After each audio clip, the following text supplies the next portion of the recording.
Hello, beautiful beings. Welcome to Soul Shift Messages.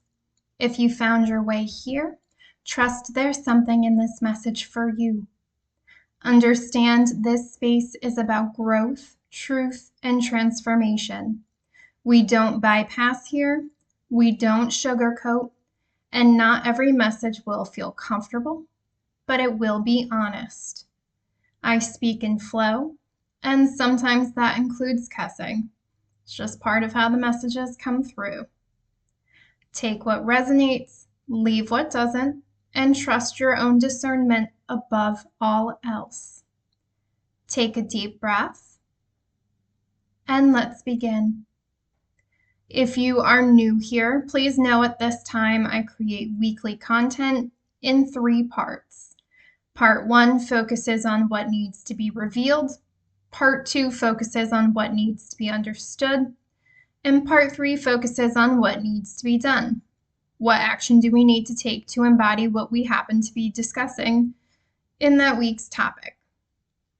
So, based on when you see this video, you will either see, you'll see all available links in the content. Excuse me. Woo. Based on when you see this video, you will see all available links to content in the description box below for this series. If it's not accessible yet, just know it's on its way. So hang in there just a little bit.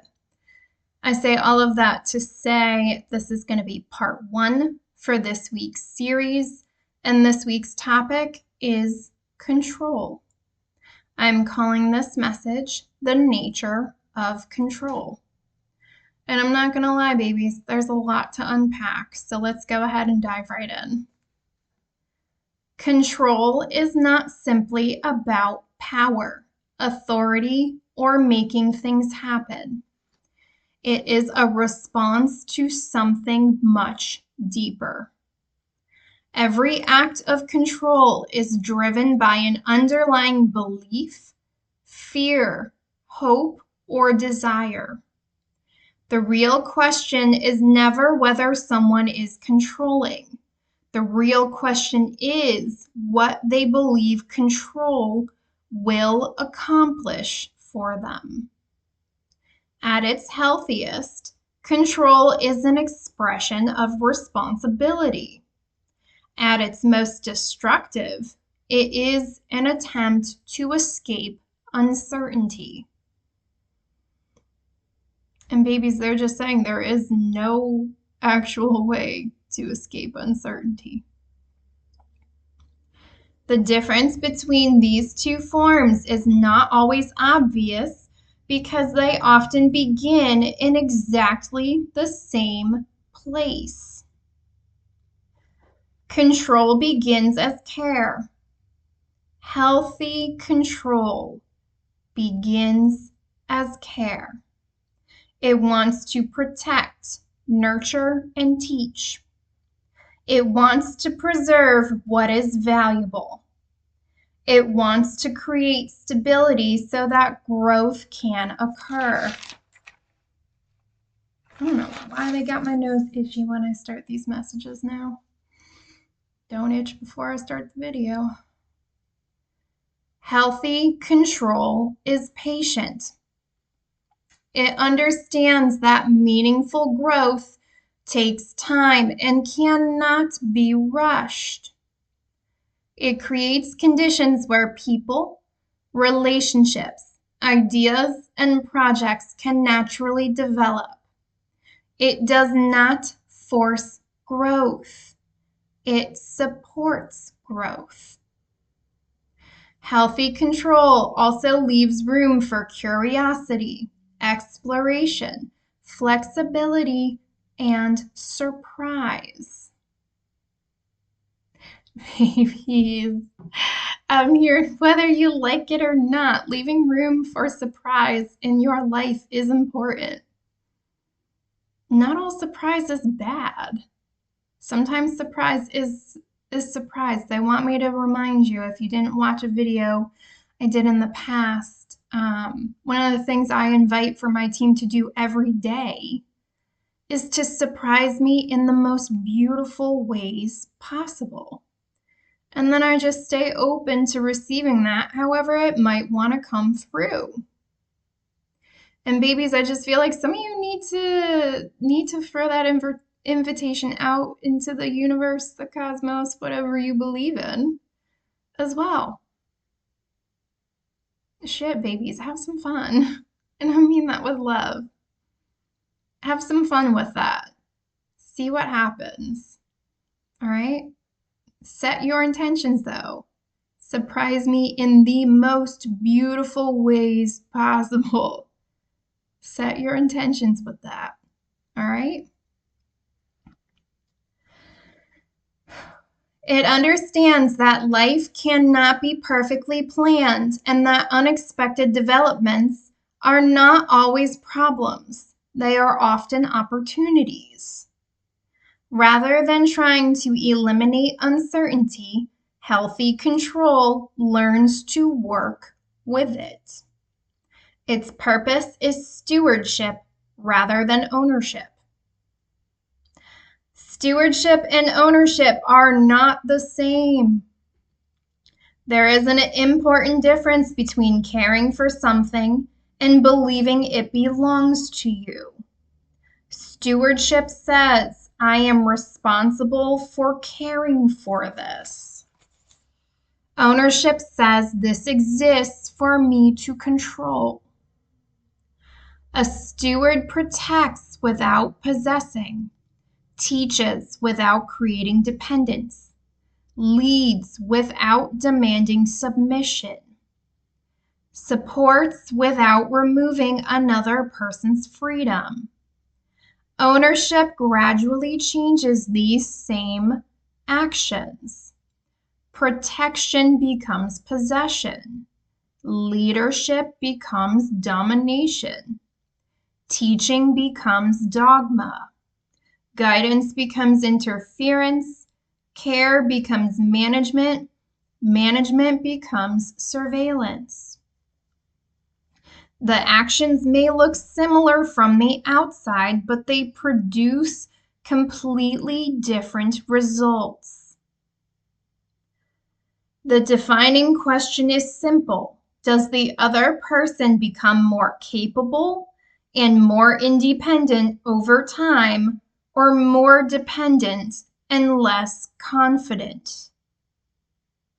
Healthy influence eventually becomes less necessary. Unhealthy influence makes itself permanently necessary. Babies, I'm just hearing healthy influence sets the intention to make itself obsolete, right? Get yourself to a point where you feel capable enough on your own where you don't need it. And I don't know why they want me to set this intention, or, well, it's not even set. I already set the intention before I even made this channel, but I didn't create this channel to keep people hooked. When I created it, I set the intention that people would come in here, they'd find the content they want or they need when they need it, and that when they feel ready, they leave, they move on. Right? My goal is to have you become self-sufficient, right? I'm just a guide. I'm here to provide some insight that may be helpful for people to move through things they're looking to move through on their journey. If they're not ready to move through it, at least they can get some insight, a different perspective to consider. But I don't do that guru shit. And that's no offense to gurus, but I don't want anyone to feel like they got to stick with me for life. You don't have to. You have free will. If you feel like you're good and you want to move on, babies, by all means, go ahead. You have my blessing, right? If you need to circle back, circle back. I'm not deleting anything on this channel. So I don't know who needs to hear that, but I have no intention of people becoming dependent on me. And I would encourage you to hold the same mindset. Get what you need. and be able to move forward. And again, know if you need to, you can always circle back. It's all good. It's all love here. Honor your pace, honor your journey, and make sure that you're getting what you need when you need it. All right? How care slowly becomes control. The greatest danger is not obvious abuse. It is gradual drift. Few begin with the intention of becoming controlling. The process is slow. You want to help. Then you want to prevent mistakes. Then you want to guide every decision. Then you want to oversee everything. Then you begin believing nothing will work unless you are involved. Each individual step feels reasonable. Only after looking back does the pattern become clear. And I'm hearing some of you need to look back. Control rarely arrives as domination. It usually arrives disguised as responsibility. Good intentions do not automatically produce healthy outcomes. Helping someone is not the same as making them dependent on your help. Protecting someone is not the same as preventing them from growing. The hidden engine of control is fear. And if you're coming in with this series, you can take a look at playlists. I actually just finished recording an entire 3-part series on fear. So I was told we needed to discuss fear first and then go into control. So if you did watch that series on fear, you will notice some overlap. But I was told even though there is overlap between the two energetically, that they were both significant enough where they warranted their own series. So if you want, you can look under playlists for fear. You'll find all that content there. You don't have to, though. I'm just letting you know in case you want to explore that. Control is rarely motivated by power alone. Power is usually the method. Fear is the motive. And babies, they just want me to reiterate again, if you are new here, this is not about blame. This is not about shame. This is not about judgment. We're not about that over here. This is really about bringing things to your awareness, really with the ultimate goal of allowing you to go from automatic reacting to conscious choice, right? Consciously responding. You don't have to have these automatically running in your unconscious in the background, right? This is really about empowerment. That is the goal. That's why I do the 3 parts, because if you get through part 3 and you can actually start pulling some of those practices into your experience, it's very empowering. You get a choice, a conscious choice. So again, they're saying this is very understandable, right? I'm not judging you. Your spirit guides are not judging you. Your ancestors are not judging you. They understand. This is still an invitation to understand what is going on, again, to help pave the way where you have a choice in how you want to do things moving forward. The deepest fear underneath control is often the fear of uncertainty. Growth is uncertain. People are unpredictable. Relationships, identity, and life changes.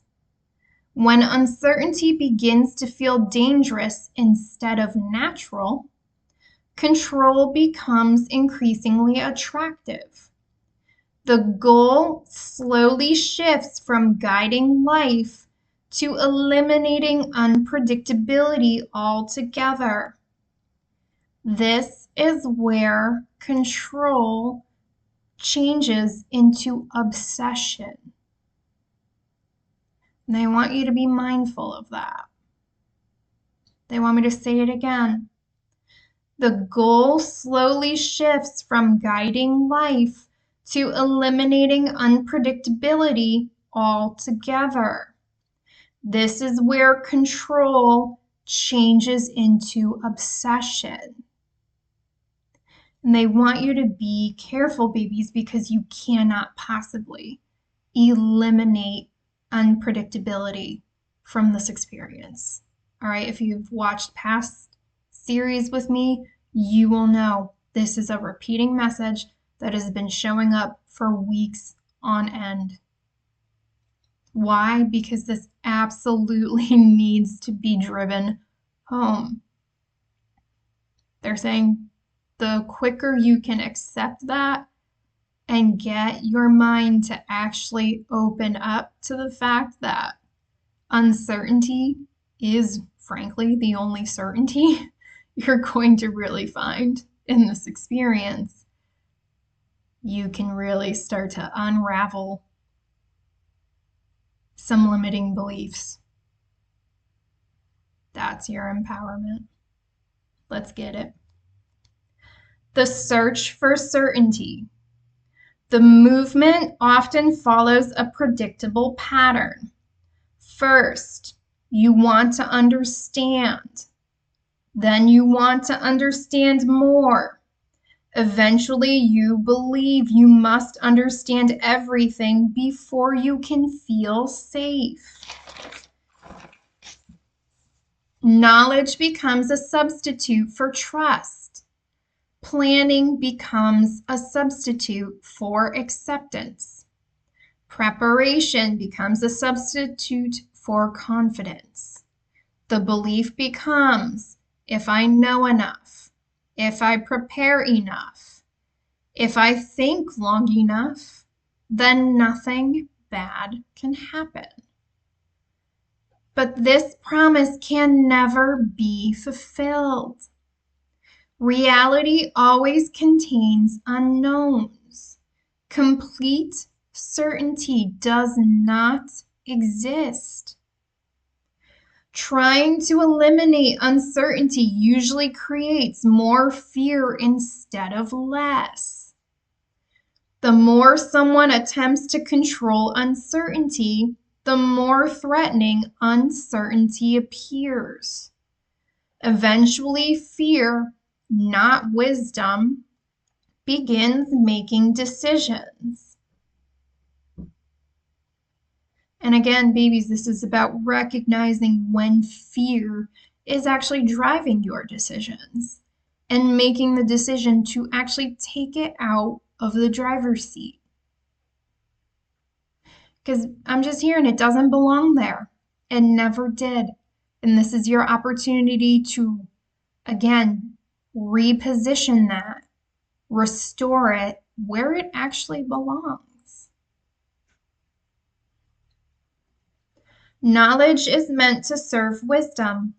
Knowledge, learning, teaching, and reflection is valuable. Understanding reality more clearly is always worthwhile. That's why we've been going through these series. We're trying to remove distortions that make it difficult for us to see reality clearly. The problem begins when knowledge is no longer used to make wiser decisions, but is instead expected to remove uncertainty completely. Knowledge is meant to serve wisdom. It is not meant to replace trust. Wisdom recognizes that there are limits to what can be known. Trust allows a person to move forward despite those limits. Without trust, knowledge becomes endless searching. Without wisdom, intelligence becomes obsession. Babies, they also want me to note that there is a playlist called Trust. I think I did that like a couple of months ago. I might be wrong, but there is a playlist for trust, and it really ultimately lands on how to embody self-trust, because that really is what you're trying to do. A lot of us, it's about reconnecting to our self-trust and building our discernment and trusting our discernment. So that is another resource that is available if you're interested. Again, no obligation. They're just saying that's going to be significant or meaningful to someone. Okay? Every strength contains the possibility of becoming its opposite. Nothing is completely good or completely bad. Every strength contains its own shadows. Patience can become stagnation. Protection can become possession. Responsibility can become control. Leadership can become dictatorship. Compassion can become enabling. Helping can become manipulation. Teaching can become dogmatism. Confidence can become arrogance. Knowledge can become obsession. Flexibility can become instability. Humor can become avoidance. Even fear has an important purpose. Healthy fear warns of genuine danger. Unhealthy fear begins governing every decision. The issue is rarely the quality itself. The issue is proportion. Virtues become destructive when they lose balance. Again, babies, if you've been with me for a minute, this is about balancing the polarities, balancing the extremes, right? Flexibility and instability are opposites of the same system.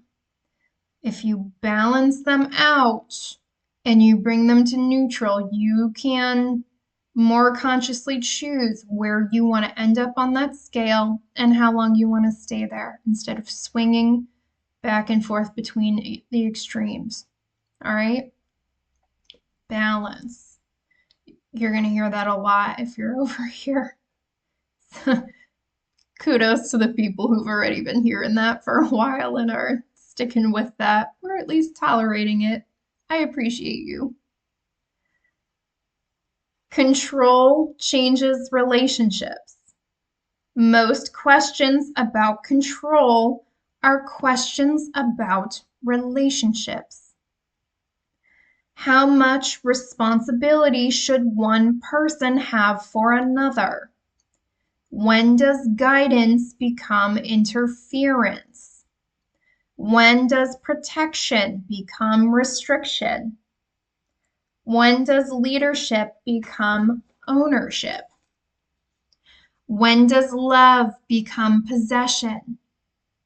Healthy relationships help people become stronger. Unhealthy relationships make people increasingly dependent. Healthy influence expands another person's freedom. Unhealthy influence quietly replaces another person's judgment with your own. The purpose of healthy guidance is not to create followers. It's to create people who no longer need to be led. They become self-sufficient. I'm hearing independent thinkers, their own leaders. Love and control are fundamentally different. Love and control may appear similar because both can involve protection, guidance, and concern. Their foundations are completely different. Love wants another person to become fully themselves. Control wants another person to become predictable. And babies, they're just saying people are not predictable. They're actually going as far to say as people are one of the most unpredictable aspects of this experience. And I gotta be honest, I gotta agree with that. All right. And it's not necessarily in a bad way, right? People can pleasantly shock you.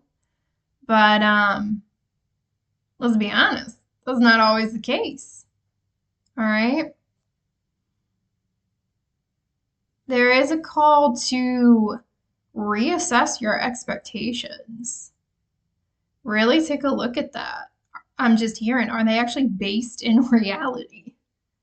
Because for some of you, they're just saying some of this is just based in fantasy. And they would recommend you recognize that and start thinking about how do you put that behind you, because they're just saying that's not going to, they're saying you have free will, but they want you to know that's just not going to serve you moving forward. Again, remaining flexible, being open to change, changing your mind, changing it again is still going to be key moving forward. And how does expecting another person to become predictable actually enabling flexibility for you or for them? Because if you need them to be predictable in order for you to know how to move, I don't know why I'm hearing move, shake, and bake. I don't know who that's for. That might be significant for someone. But yeah, they're like, you're not flexible either. You know, and that rigidity can lead to stagnation. They're really just saying be mindful. Just be mindful. Love accepts change. Control resists change. Love allows individuality. Control demands conformity. Love accepts uncertainty. Control tries to eliminate it. Love creates freedom. Control creates dependence. Healthy love still includes boundaries, but healthy boundaries exist to protect freedom, dignity, and growth, not to replace them. And babies, they really want you to really take a look at not just the relationships in your life, but also yourself, right? Because just as much as other people can try to control and dominate us, we can also easily reciprocate that energy, right? Especially if we grew up in environments where things were more controlled, all right? And again, that's not to put shame or blame, but this is really a time for self-reflection, self-assessment. They just keep asking, like, what actually serves your greatest and highest good? What do you want to actually carry forward with you? And what's just, like, what's old? What's outdated? Like, what can you leave behind? Yeah, discernment. Discernment. Consciously choosing what moves forward with you and what simply has served its purpose and needs to stay where it's at. The cost of over control. When control becomes excessive, growth begins to stop. And they're saying that's not up for debate. That's a fact. When control becomes excessive, growth begins to stop. Security slowly becomes rigidity. Ooh, I be on my shit. Stability slowly becomes stagnation. Preservation slowly becomes resistance to change. The original purpose, to help something thrive, is gradually forgotten. Over time, excessive control produces hidden consequences. People begin doubting their own judgment. They wait for permission instead of taking initiative. Creativity declines. Confidence weakens. Independent thinking fades. People become obedient instead of capable. This is one of the greatest hidden costs of unhealthy control. It may produce compliance. It rarely produces maturity. And that's really what we're about over here. Growth, truth, transformation. How do you do that? You mature. And we just explore the different ways you can mature. All right? How people adapt to excessive control. When people live, I'm hearing some of you may identify as parentified children. I can relate. Some of you may want to actually Google parentified children and look up, explore that topic. Again, do that at your pace when you feel ready. But I don't know, for someone, I feel like that's going to give them some clarity. Parentified children. Oh, I might butcher the name. It's under the posts somewhere, but it's kind of buried. If you're looking for something, there is a book that I read earlier on in my journey before I had my awakening that was really helpful. It's something like and this is no shade, right? Because this is no shade at all, especially to my parents. But there is I'm gonna go here because it might help someone, and I'm willing to say it, even though it's a little uncomfortable for me, because it was actually helpful for me. But here we go. The title is something along the lines of The Adult Children of, I think it's like Emotionally Unavailable Parents. And again, this is not about putting blame on our parents. I genuinely believe, for the most part, I can't really get behind blanket statements that easily, but I think for the most part, people are out here doing the best with what they've got.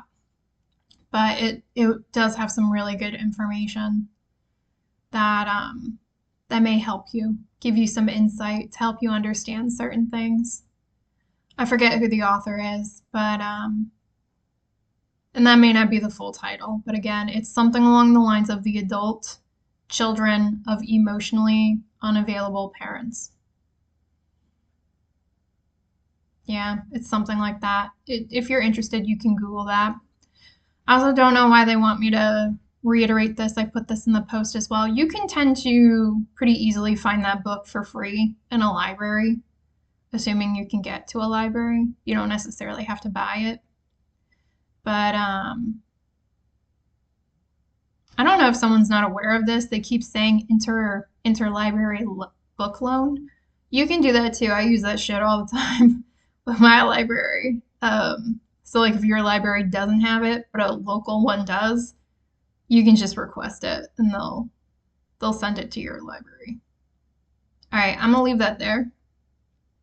Let's get back into this. So again, parentified children, that may resonate with someone. Someone may want to look into that. All right, how people adapt to excessive control. When people live under excessive control, For long enough, they often adapt rather than resist. And they want me to say, if you were a child when this happened, they want you to be very gentle with yourself. And it's not to say if this happened to you later on in life that it's any different, right? This, again, they don't want you to feel blame or shame. This is really about understanding and bringing this to awareness. All right? And they're saying it's okay if you didn't feel you could resist in the moment. Someone really needs to hear that if you realize now what has happened, they really want you to start by forgiving yourself. They're saying you don't know what you don't know in the moment, and that it's okay. You did the best you could with what you had at that time. Some become controlling themselves. They rely increasingly on authority, pressure, rules, or force because this is the only model they have learned. Others become trapped by indecision. Every choice feels dangerous. Overthinking becomes paralysis. Eventually, paralysis becomes impulsiveness because pressure builds until immediate action feels like the only escape. Some emotionally withdraw. They stop caring. They distance themselves from others. They lose hope that authentic connection is possible. Others become chronic people pleasers. They constantly adapt themselves to satisfy everyone else. They avoid conflict at all costs.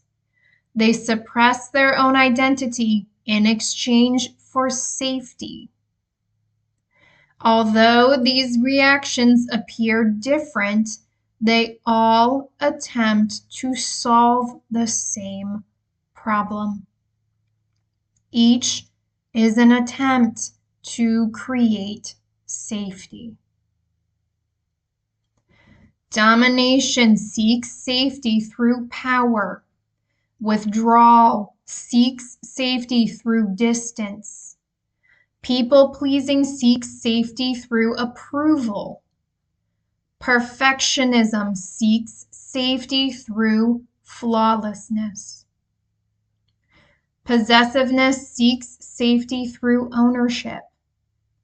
Overthinking seeks safety through certainty. The behaviors differ. The fear underneath them is the same. And babies, they're just saying, be gentle with yourself. Even if that means you need to pause and give yourself a moment to process that, that's perfectly fine. Do what you need to do, okay? Real authority looks different. Healthy authority rarely needs to prove itself. It rarely relies on intimidation. People trust it because it consistently demonstrates wisdom, fairness, and care. Learning happens voluntarily. Growth happens naturally. Unhealthy authority constantly reinforces its own position. It reminds people who is in charge. It demands recognition. It relies on obedience. The more authority must continually announce itself, the less secure it often is. Real strength is usually quiet. Because again, babies, they're just saying real strength is embodied. It just does not need to, like, it. Babies, when something is embodied, you don't have to really think about it, right? You just do it. You move in it. You are comfortable with it. You really own that shit. And there is something about that. They just really, I don't know, it's like they just really want you to like sit with that and really think about that, right? Because they're just saying true strength is not loud. It never needed to be loud. They're saying, if anything, true strength, they're saying it's quiet and it's consistent. And they want to be clear. That doesn't mean it's perfect all the time, right? That's incredibly hard to do. We all have things that pop up that really do surprise us, and we may slip, and that's fine. That's totally normal, but they're just saying it's consistent. That's significant for someone. All right, let's keep it moving. Growth requires freedom. Growth cannot be manufactured.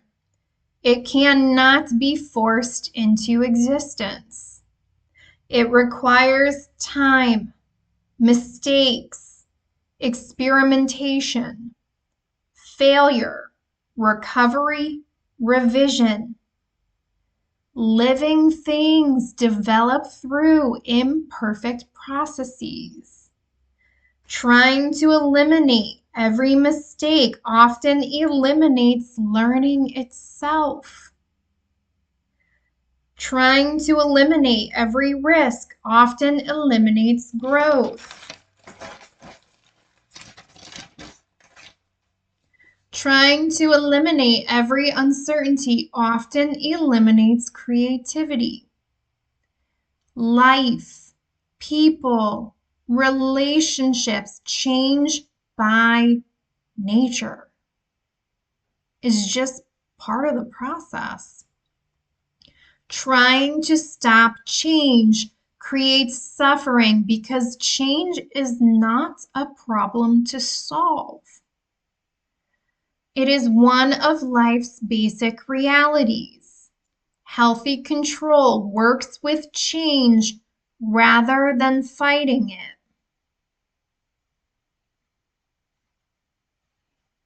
And babies, they're just saying you can't actually stop the inevitable, right? It's like fighting gravity. It's like trying to not breathe. It don't work. It just don't work. I'm hearing the math don't math. Again, this is really time to look at your beliefs, look at your habits, look at your patterns, look at your behaviors, right? Really, like, it almost like, oh, I can feel it energetically. Someone's going to hate that I use this terminology, and that is what's coming to mind. Hate. So I don't know if you're like an accountant or some shit like that, but I'm gonna do it anyway because they said this is the right word. It's audit season, babies. It's audit season. All right. This is auditing yourself, auditing others. What stays, what goes. And I'm hearing prioritize. I'll leave that there. The direction of true mastery. Many people begin by trying to control the world around them.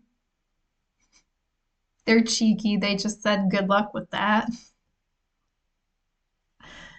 Then they try to control outcomes, people, circumstances, events. Over time, genuine maturity shifts the focus inward. Why? Because that's where your true power lies. That's where your true stability lies. The deeper work becomes learning to understand and regulate your own fears, attachments, expectations, and need for certainty. And babies, I don't know who needs to hear this, but I'm trying to work through this too, and this shit is hard. All right? And believe me, I am slugging through it. Sometimes I'm handling it well, and other times no. No, babies. All right? So I don't know who needs to hear that, but and they want me to say that because it's really about being honest, right? It is not the easiest, and it is definitely not the most comfortable process that I have gone through and am still going through. Um, but the reality is, and I know it, and part of the reason why I'm just facing this shit down is again just the fact that like if you don't actually tackle this yourself, this shit just runs you in the background. And I gotta be honest, I cannot have that. And that's just me personally. I can't have that. What do you mean you think you're gonna run my show? What do you mean you think you're bigger than my program? Like, no. Mm-mm. I can't have that. All right. So again, they're saying you don't have to boil the ocean, and I gotta tell you, don't recommend it. I didn't even attempt it. But they're just saying starting somewhere, anywhere, is a good option. And they're saying trust where you're guided to start with that. For some of you, that's going to be what's going on in your physical experience at this time. Pay attention to that if you genuinely don't know where to start, if things haven't popped up in your experience. I'm hearing, hang on, it's coming. And I don't know who that's for. Again, they said that's not to be feared. It's just, it is audit season. Things will be occurring that will bring things to your attention because they want you to look at it. Are there aspects of this that stay? Are there aspects that go? Are there things that need adjustment? All right, external control becomes less important. Internal steadiness becomes more important. The strongest people are often those who feel the least need to control everything. Not because they are passive, but because they have learned to trust what cannot be completely controlled.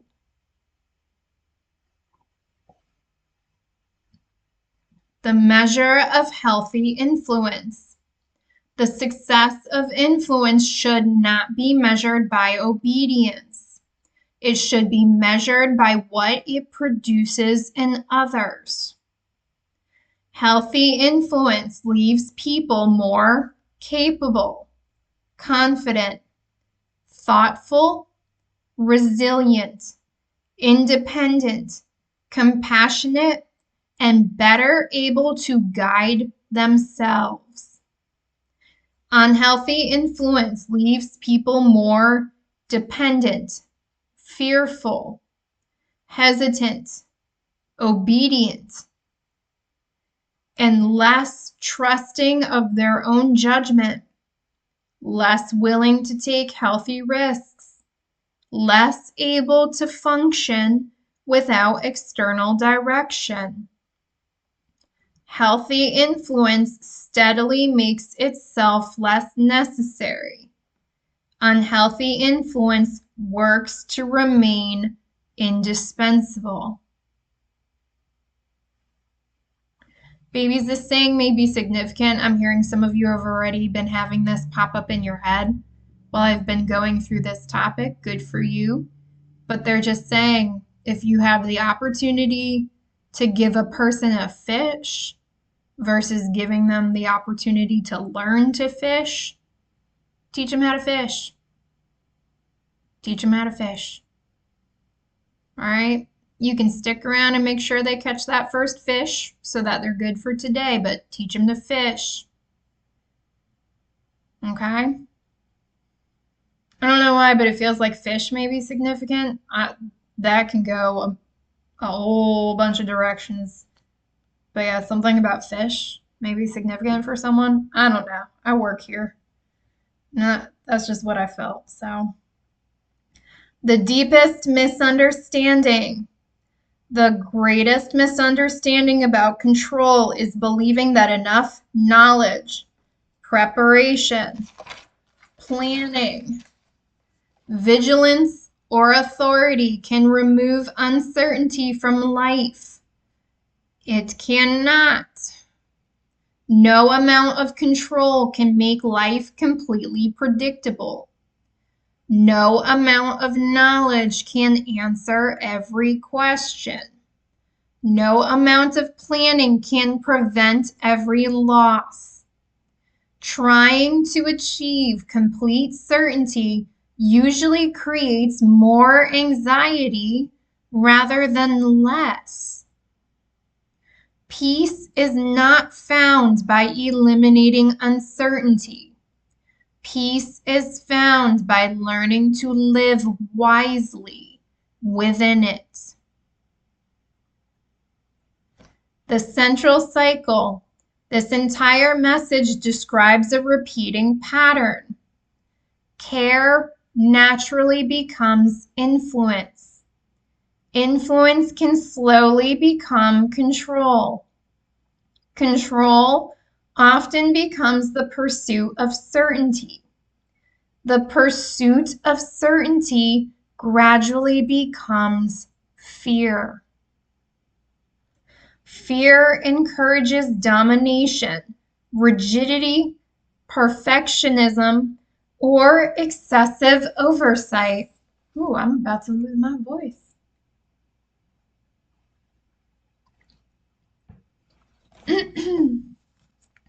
These behaviors weaken confidence, independence, creativity, and resilience in both ourselves and others. That's why they want you to be very mindful, babies. They're saying it's the ripple effect. It's not just, it's both. Both are impacted. It's never just a one-time thing with one person. All right? This involves relationships. These are other people. That's why they want you to be mindful, right? Because your actions have consequences for yourself and for others. Okay? People that,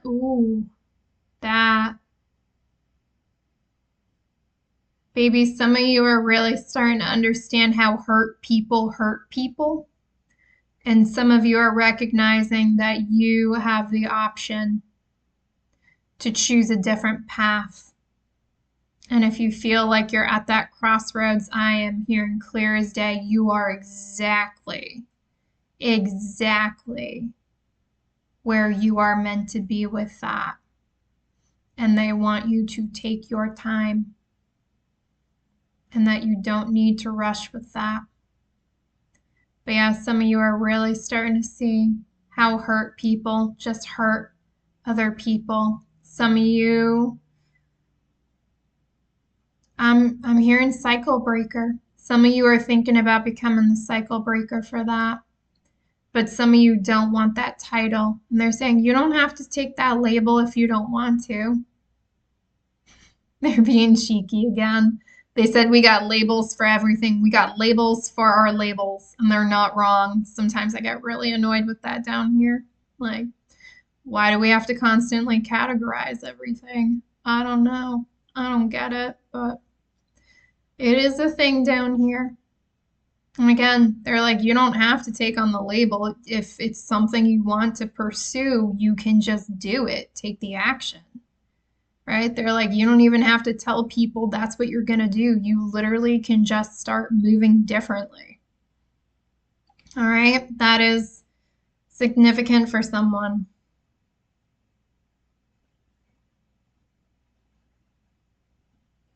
All right. I think I ended here. People then adapt by withdrawing, becoming overly compliant, seeking approval, overthinking, or trying to control even more. The cycle repeats because the original fear remains unresolved. Breaking the cycle, damn. Breaking the cycle does not require abandoning responsibility. It requires changing the purpose of responsibility. Responsibility exists to strengthen life, not contain it. Guidance exists to develop wisdom, not dependence. Protection exists to build resilience, not permanent shelter. Leadership exists to create future leaders. Teaching exists to create independent thinkers. Parenting exists to create independent adults. Love exists to help another person become fully themselves. And I'm not going to lie, they said they don't care if this shakes things up. If they want me to say it again and then add this note. Love exists to help another person become fully themselves.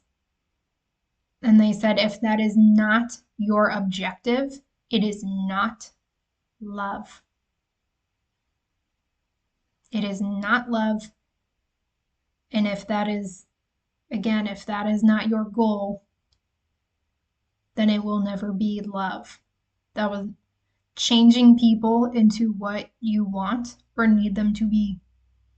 They said that is conditional love. They don't even like the fact that we use conditional love and unconditional love down here because they're saying love is love. If it's actually love, there should never be conditions tied to it. They actually said that is their hope and their intention, is that we just retire conditional and unconditional love and we just get to a point where we can just say love. They want me to say it a third time. Here we go. Love exists to help another person become fully themselves. And they want me to remind you that is not just romantic love, familial, platonic. They said ideally we were put here to help each other flourish, to become the best versions of ourselves, and to support that process within one another. And they said that is a vision that they still hold for us. It's an intention they still want. And they said they're not giving up on it and they don't want us to either. Interesting. Anything else about that? Thank you. The healthiest form of control ultimately works toward making itself unnecessary. The goal is not lifelong dependence, but lasting freedom. It provides structure without rigidity, guidance without coercion, protection without possession, knowledge without arrogance, boundaries without domination, and care without ownership. It accepts that uncertainty can never be eliminated and recognizes that lasting strength is built through trust, patience, flexibility, humility, and the freedom to grow into one's own judgment. Leave it there. Okay, babies, that is all that I have for part 1 in this series on control. I will be back later this week with parts 2 and 3, so feel free to tune in to those if this resonates with you. If not, that's okay. Just know they'll be there if you ever change your mind. And yeah, take care of yourselves, beautiful beings. Until next time, bye.